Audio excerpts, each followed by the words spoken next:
You have a family. I have a family. I have a family. You have a family. These are the best games for all the families. families. So in this video we're gonna talk about the best family games in our humble opinions. Our humble, objective opinions. For the best board games in family genre. And what we did, as we always do in these ranked videos, we each individually ranked more than 20 different games that fit this category. We don't know where it's gonna end up because I don't know what you ranked. You don't know what I ranked. And here's the sum of the rankings. Yeah, it's gonna be just as much surprise for you as for us. Or for us, just as you. Yeah. Number 10, Living Forest. Wow, I'm actually surprised that it made top 10. So the theme isn't very strong in this one, but the idea is that we play as the spirits of forest. The forest is attacked by this monster who blazes a fire everywhere. Whoever protects it the best gets the honor of the best spirit. Obviously, as we all know, if you are a spirit and you protect the forest by deck building. That's common knowledge, that's what you learn in biology. So this is a deck building game. First unique thing about this game is that you can draw as many cards as you want from your deck. There's no limit unless you have to stop. There are certain cards that will tell you that's it, you can't draw anymore. You essentially push your luck too far. What it means is you only have one action. If you stop on your own, you'll get 2 actions. Those actions are buying a tree and planting it, buying new cards for deck building, or move around the circle and trying to catch other spirits and steal points from them. And how do you win? Doing one of the 3 things. You can either plant trees, you can gather sacred flowers, first one to gather a certain amount wins, or extinguish certain amount of fire, first one to do that wins and becomes the spirit of the year 2023. There's tons of strategy to be had here. It's also the deck building is satisfying. It's push your luck game where you never know if you should stop or not stop. And it is on the more complex level of family games. You wouldn't play this with a 6-year-old, but you definitely could play this with a 10-year-old. Would you say this is like the family plus? Yeah, Strategy? that's the category. Family plus. Any guesses? No. It starts with K. Expand. Yeah, almost. King of Tokyo. Oh. In King of Tokyo, you play a giant monster, think Godzilla or King Kong, and you are fighting other monsters in the city of Tokyo. It's super interactive. At your turn, you chuck a bunch of dice and whatever results you get, those powers you can kind of use. You can get energy to buy new cards, more superpowers, or you do damage, or you heal. Interaction to its max, right? They had the lever of interaction. Yeah, It's like, yeah. One of you stands in the middle and everybody hits him. And that one in the middle hits everybody else. And at one point it's gonna run out and then somebody else has to go win. So it's like a king of the hill type of the game. And it's quick.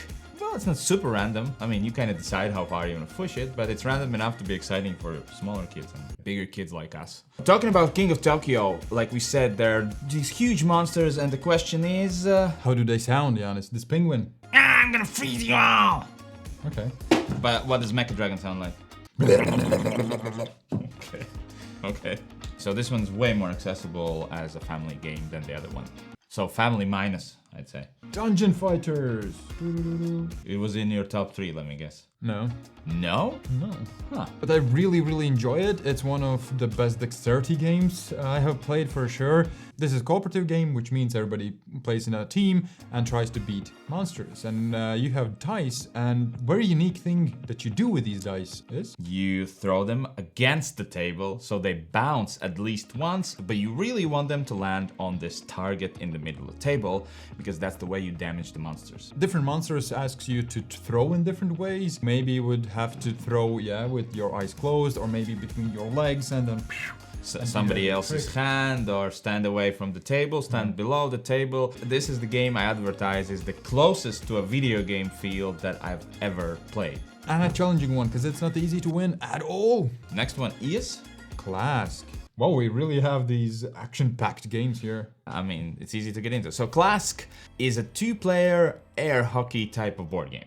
So the goal of the game is to score 6 points. First one to score 6 points wins. But there are also magnets, these 3 magnets on the table, and if you catch 2 of these magnets, you lose points. And for 2 players, it's fantastic. And imagine also tournaments in any events, birthday parties, anywhere you can just place it there, and it's gonna be a blast for anybody who tries it. Super quick, super easy to teach. I've played as young as 3, crushed them obviously, and I've played as old as you can. And they crushed you.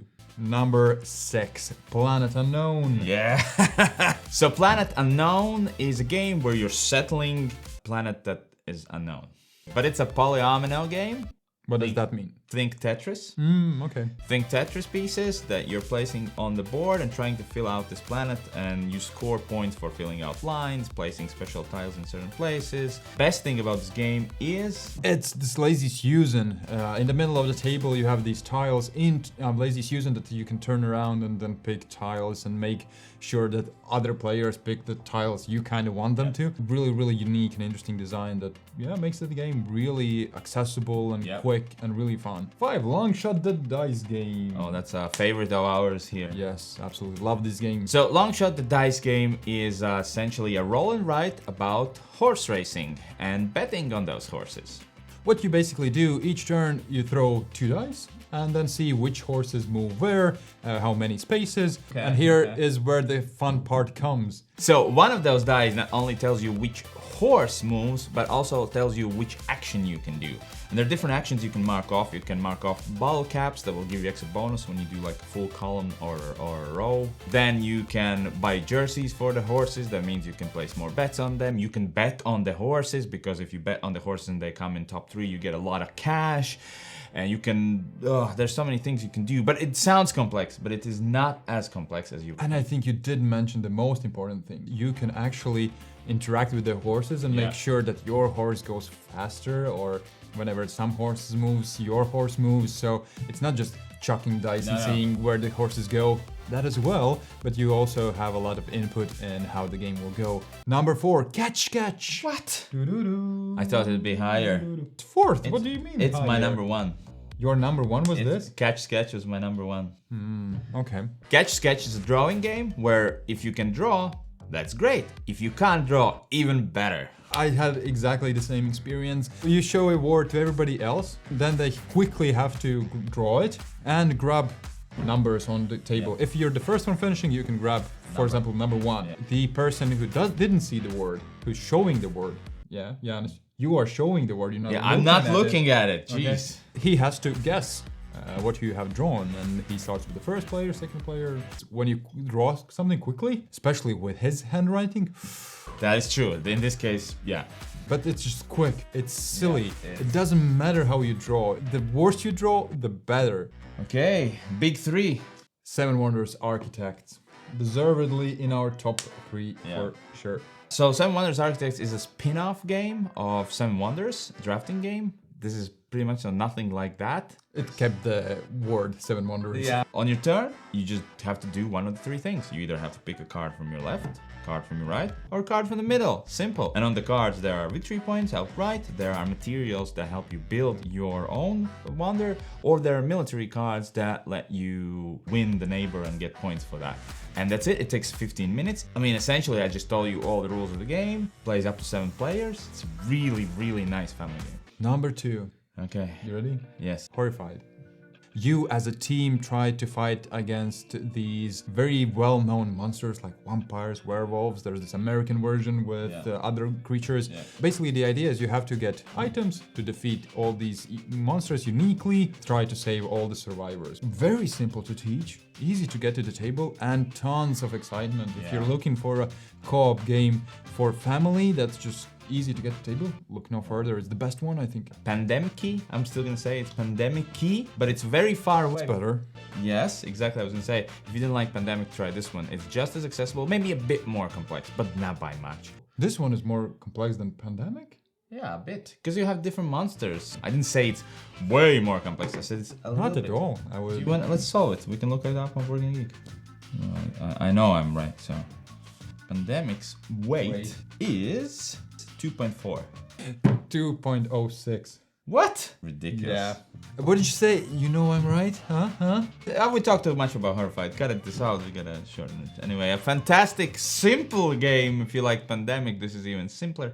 On this magnificent victory, we have to go to another victory or the number 1 spot. Yeah, I know what it is. Quacks of Quedlinburg. In Quacks, you're playing this witch, well, kind of fake witch, who is brewing a big potion that might explode, might not, and you're throwing different things into it, trying to keep brewing it as long as possible. Yeah, you're trying to fake that you know how to brew potions. At your turn, you basically pull out from a bag tokens. If you pull out many of them, you get further and get more points, and it's really, really great. But there are also these bad tokens, and if you pull out too many of them, then you will explode.